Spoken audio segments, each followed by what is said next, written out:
Bismillahirrahmanirrahim.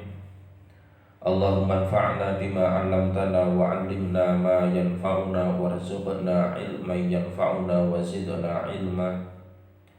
Subhanaka la ilma lana illa ma 'allamtana innaka antal alimul hakim. Qala al-musannifu rahimahullahu ta'ala was-salatu sunanuha qabla ad-dukhuli fiha syai'ani. Wassalatu utawi salat iku sunanuha kang utawi kesunahane salat qabla dukhuli ing dalem sadurunge manjing fiha ing dalem salat iku syai'ani rong perkara. Al-adanu suwiji iku adan wa huwa kang utawi adan lughatan ing dalem mungguh bahasane iku al-i'lamu merohake. Wa syar'anan ing dalem mungguh syara'i iku zikir mahsusun kang den tertentokake lil i'lami krana aweh kaweruhan. Bidukhuli waqti sholatin kelawan manjingi waktune salat mafruḍatin kang den fardhoake. Wa alfaduhu utawi pira-pira lafate adzan iku matna loro-loro. Maksudnya diulangi 2 kali. Ila takbiru kejaba takbir awalahu kang ing dalem kawitane adzan fa arbaun mongko kaping 4. Wa illa tauhid lan kejaba lafat tauhid la ilaha illallah akhiru kang iku tetep ing akhire adzan fa wahidun mongko iku sepisan. Wal iqamatu lan iqamah sing nomor loro wa huwa utawi lafat iqamah iku masdaru aqamat masdari lafat aqamah thumma sumiya nuli den arani bihi kelawan iqamah apa adzikru dzikir al mahsusu kang den tertentokake li ana krana sak temeni dzikir iku yuqimu jumenengake utawa ngajak jumenengake ila sholati maring sholat. Wa inna ma yushra'u lan angin pestini den syariatake apa kullun saben-saben minal adzani saking adzan wal iqamati lan iqamah al maktubati krana sholat fardhu. Wa amma ghairuha anapun utawi saliyane maktubah fayunadi mongko ngundang-undang sapa man sapa wong laha krana ghairuha ay ghairul maktubah as-sholatu jami'ah rupane lafaz as-sholatu jami'ah salat berjamaah. Ini menjelaskan tentang 2 perkara yang disunahkan sebelum sholat. 2 perkara yang disunahkan sebelum sholat. Yang dimaksud sholat di sini adalah sholat maktubah. Sholat maktubah dan dilakukan dengan berjamaah. Jadi kalau bukan sholat maktubah, apalagi bukan sholat yang didirikan dengan berjamaah, maka tidak disyariatkan. Artinya tidak disunahkan untuk melakukan 2 perkara ini, yaitu adalah adzan dan iqamah. Sholat sunnah meskipun berjamaah itu tidak ada adzan, tidak ada iqamah, tapi cukup dengan as-sholatu jami'ah. Tadi di akhir tadi as-sholatu jami'ah ay shollu sholatan jami'atan. Sholatlah dengan sholat berjamaah. Contohnya apa? Sholat tarawih misalkan. Ya tidak perlu sebelum sholat tarawih itu ada adzan. Sholat adzannya adalah ketika mau sholat isya. Adzan dan iqamah sebelum sholat isya. Nanti ketika mau sholat tarawih, meskipun itu dilakukan dengan berjamaah, itu tidak ada adzan dan tidak ada iqamah, tapi cukup as-sholatu jami'ah. atau sallu misalnya sallu jami'ah atau as-shalatu jami'ah. Artinya adalah isyarat di mana untuk mengajak menunaikan sholat berjamaah. Ini apalagi kalau sholat itu munfaridan, sholat sendiri, maka tidak perlu adzan dan iqamah. Ini jadi dua perkara yang disunahkan sebelum sholat jamaah dan sholat jamaah dalam sholat fardu itu ada dua, adzan dan iqamah. Siapa yang adzan? Laki-laki. Nah, pertanyaannya, bolehkah bagi seorang wanita itu menunaikan adzan dan mengumandangkan adzan dan iqamah? Ini banyak sekali perinciannya, tafsirnya banyak sekali. Kalau seorang wanita itu mengumandangkan adzan untuk sholat jamaah, ada laki-laki, ada perempuan, maka itu tidak boleh. Kalau jamaah itu terdiri dari laki-laki dan perempuan, yang adzan adalah laki-laki.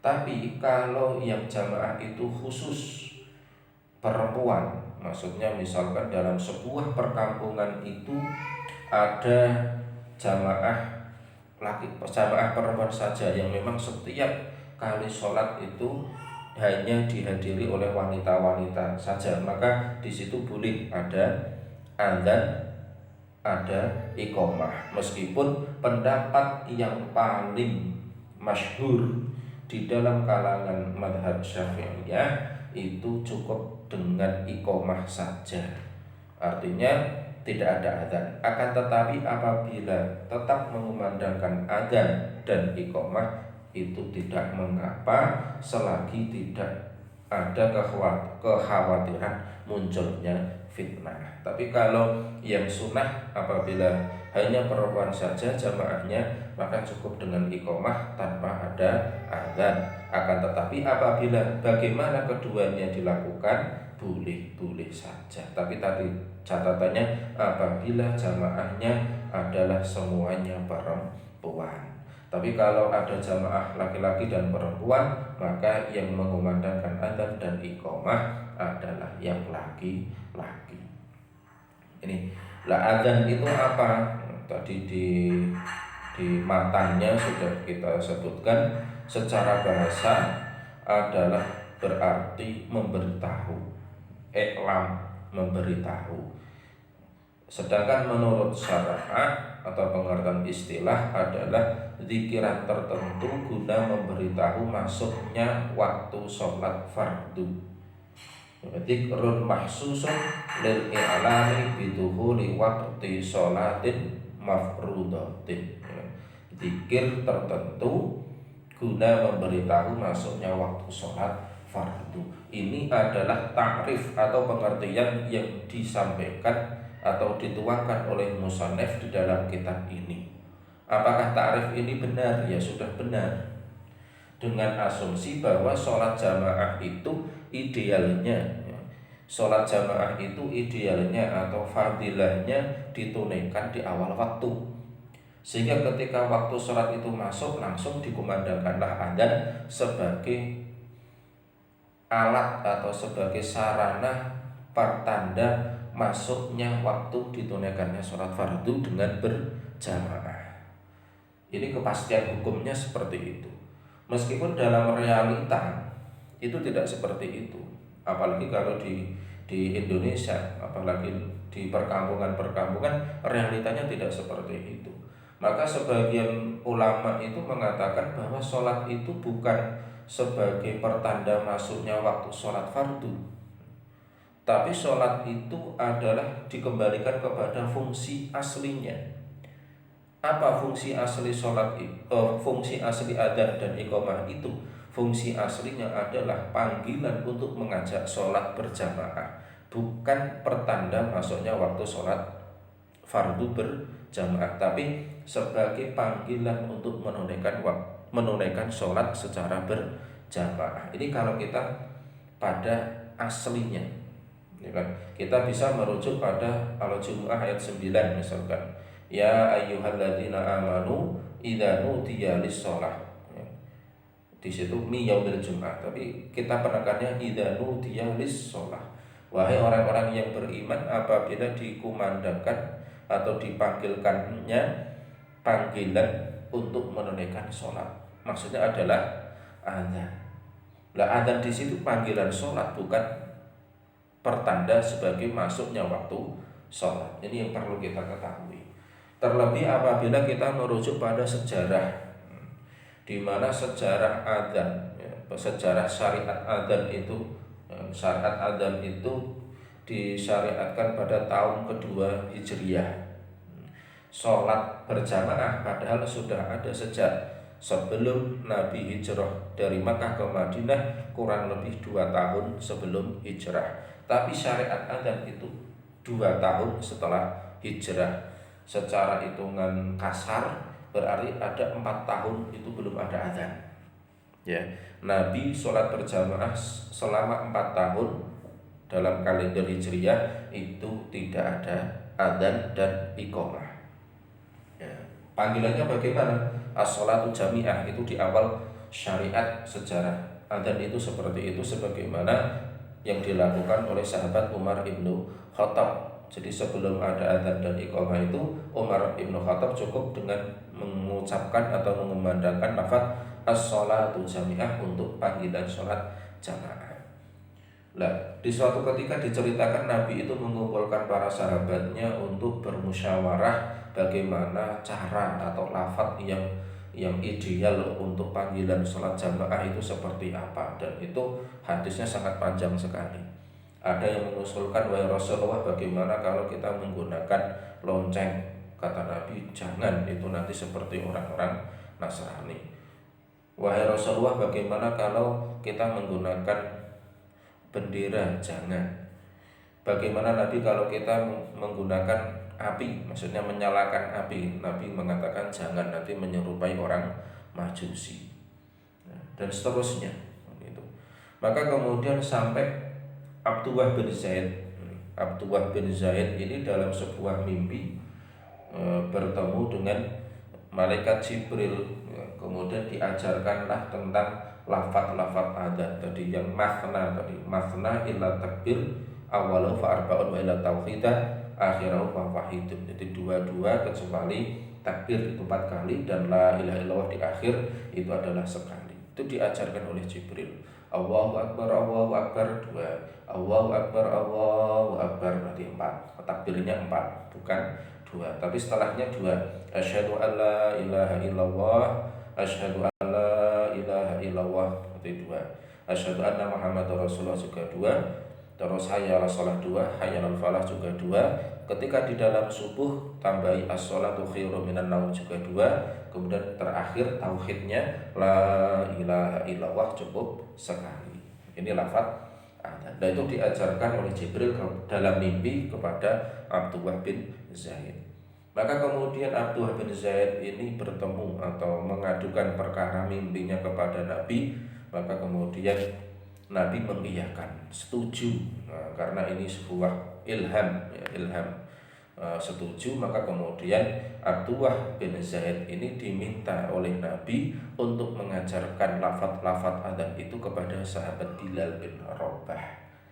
Ya, pada saat itu Abdullah bin Zaid itu juga protes, kenapa Nabi saya yang mimpi tentang lafaz adzan, kenapa saya bukan yang dijadikan muadzin tapi malah justru Bilal? Kata Nabi, karena Bilal itu suaranya lebih indah, karena Bilal suaranya lebih keras daripada kamu, wahai Abdullah bin Zaid. Maka kemudian Abdullah bin Zaid ini mengajarkan lafaz-lafaz adzan kepada Bilal bin Rabah, dan sejak itulah Bilal bin Rabah menjadi muadzin Rasulullah sallallahu alaihi wasallam hingga Kanjeng Rasul meninggal. Ini maka apabila kita merujuk pada tarikh atau sejarah realita, ya adzan itu bukan sebagai pertanda masuknya waktu sholat fardu, tapi sebagai panggilan ditunaikannya sholat fardu secara berjamaah. Akan tetapi kita tidak dalam porsi menyalahkan musannif dalam hal ini, tidak, karena kita tetap harus husnudzon, ya. bisa jadi asumsi atau dzan dari musannaf itu karena memang idealnya sholat berjamaah itu dilakukan di awal waktu. Karena sholat itu dilakukan di awal waktu, maka ya dengan adzan tadi, maka adzan itu harus dilakukan di awal waktu sebagai tanda bahwasanya waktu sholat itu sudah datang. Maka ajarkan untuk sholat jamaah itu juga harus dikumandangkan. Maka ta'rif ini tidak salah, tapi kita harus berasumsi bahwa itu idealnya memang dilakukan di awal waktu. Secara realita memang ya tadi adzan itu digunakan untuk panggilan sholat berjamaah. Bagaimana realitanya tadi, sejarah seperti itu. Di masyarakat kita, di perkampungan kita masih seperti itu. Misalkan di kampung tertentu itu kalau sholat asar jangan berharap di jam 3, bisa jadi jam 4 bahkan setengah 5, karena mata pencahariannya adalah masih petani, masih berladang, sehingga kalau ditunaikan sholat jamaah di awal waktu mereka kesulitan, maka diundur beberapa menit bahkan 1 jam lebih di kemudian. Maka bisa jadi sholat asar itu setengah 5 dan itu tidak ada masalah bagi mereka. Dan pada jam setengah 5 itu baru dikumandangkan adzan. Adzannya bukan jam 3 tapi tetap jam setengah 5, karena dengan asumsi bahwa adzan itu bukan pertanda masuknya waktu sholat, tapi sebagai panggilan untuk ditunaikannya sholat jamaah. Maka ini dua persepsi ini harus kita pahami benar, sehingga kita tidak ada hal-hal yang kemudian kita fanatik pada satu pemikiran terhadap pemikiran yang lain. Maka banyak sekali sebenarnya kalau kita mengangkat kasus-kasus tentang adzan seperti ini. Contoh di Ramadan misalkan. Di Ramadan datang waktu maghrib. Ini bagaimana seorang muadzin misalkan adzan dulu atau berbuka dulu. Maka ini kan nanti akan menjadi ambigu ya kalau kita menerapkan secara apa adanya dalam ta'rif musannaf ini. Misalkan sholat itu ditakrifkan masuknya waktu sholat fardu, maka berarti sholat adzan dulu atau berbuka puasa dulu. Kalau belum ada adzan kemudian kita berbuka, berarti puasa kita tidak sah, kan gitu. Kalau muadzin itu berbuka dulu meskipun hanya 1 tegukan air kemudian baru adzan, berarti puasanya tidak sah. Kenapa? Karena belum ada adzan tapi dia sudah minum. Terus bagaimana? Ya adzan dulu baru membatalkan puasa. Dan ini akan sangat merumitkan. Maka ya tadi dua persepsi pengertian itu harus kita pahami. Maka misalkan ketika waktu maghrib ada sebagian muadzin itu adzan dulu baru minum, itu ya tidak masalah. Bahkan adzan dulu baru kemudian makan, ada jeda sekian waktu menit untuk makan, untuk berbuka, kemudian iqomah, tidak masalah. Misalkan seperti itu. Tapi misalkan ada suatu perkampungan atau suatu masjid tertentu ini sudah maghrib, tapi cukup digunakan misalkan sirene atau beduk atau kentongan sebagai tanda masuknya waktu maghrib, tapi tidak dengan adzan. Kemudian kita atau masyarakat berbuka ya kan, sekira sudah longgar baru dikumandangkan adzan untuk sholat maghrib. Mana yang benar? Kedua-duanya adalah benar. Bagi yang adzan dulu kemudian baru minum atau untuk baru makan atau minum untuk membatalkan puasa, ini karena asumsinya bahwasanya adzan itu sebagai pertanda waktu sholat. Tapi juga harus konsisten. Kalau minum dulu baru adzan itu salah. Tapi kalau persepsi kita yang kita pegang adalah adzan itu sebagai panggilan untuk sholat berjamaah, maka ketika maghrib datang kita makan dulu tidak masalah, karena adzan itu bukan pertanda masuknya waktu sholat, tapi panggilan untuk sholat jamaah. Nanti setelah makan, setelah minum, setelah longgar baru adzan, kemudian iqomah. Iqomah itu sendiri adalah bentuk masdar dari fi'il madhi aqoma. Aqoma yuqimu iqomatan. kemudian dijadikan nama sebuah zikiran tertentu karena sesungguhnya zikiran tersebut digunakan untuk mendirikan sholat, yaitu di lafaz qad qamatis shalah, qad qamatis shalah. Bahwasanya sholat itu betul-betul akan didirikan, sholat itu betul-betul akan didirikan, maka iqamah. Nah, inilah adzan dan iqamah. Kemudian lafadznya juga saya kira sudah masyhur ya. Sudah masyhur ya kan, adzannya itu adalah Allahu Akbar, Allahu Akbar, asyhadu an la ilaha illallah 2 kali, asyhadu anna Muhammadar Rasulullah 2 kali, hayya 'alas shalah 2 kali, hayya 'alal falah 2 kali. Kemudian untuk subuh ditambah as-shalatu khairum minan naum 2 kali. Kemudian Allahu Akbar, Allahu Akbar 2 kali, la ilaha illallah 1 kali. Ya, kemudian di iqamah Allahu Akbar, Allahu Akbarnya 2 kali, asyhadu an la ilaha illallah 1 kali, asyhadu anna Muhammadar Rasulullah 1 kali, hayya 'alas shalah 1 kali, hayya 'alal falah 1 kali. Tambahannya qad qamatis shalah 2 kali, qad qamatis shalah, qad qamatis shalah, Allahu Akbar, Allahu Akbar, ya kan? Terus la ilaha illallah. Nah, ini ada sebuah hadis dari Kanjeng Rasul Muhammad sallallahu alaihi wasallam.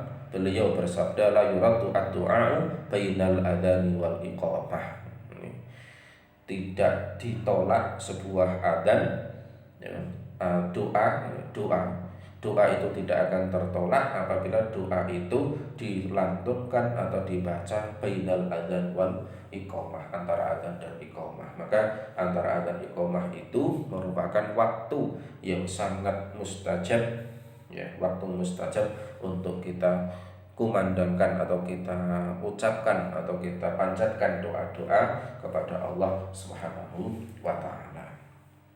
Nah, masing-masing adzan dan iqamah hanya disyariatkan dilakukan untuk sholat fardu, sedangkan sholat yang lain maka dikumandangkan dengan bahasa as-sholatu jami'ah. Ini sebagaimana yang dicontohkan oleh Umar bin Khattab tadi, kemudian termaktub dalam banyak sekali versi atau dalam kitab-kitab madhab fikih.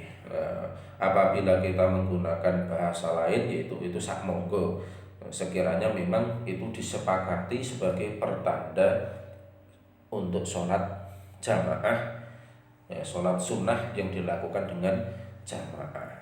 Akan tetapi apabila itu kata-kata itu tidak ada kesepakatan untuk sebagai tanda sholat jamaah, ya maka jangan.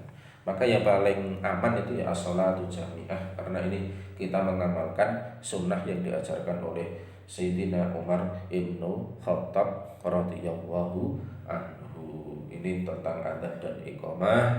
Semoga kita bisa mengambil manfaat, ya kan? Pemahaman kita tentang adzan iqamah tidak asal-asalan tadi. Yang terpenting tadi 2 persepsi. Adzan itu apakah sebagai pertanda masuknya waktu sholat atau sebagai panggilan ditunaikannya sholat jamaah. Keduanya benar. Yang penting kita bisa memahami, bisa memposisikan porsi kita masing-masing. Demikian, subhanakallahumma wa bihamdika asyhadu an la ilaha illa anta astaghfiruka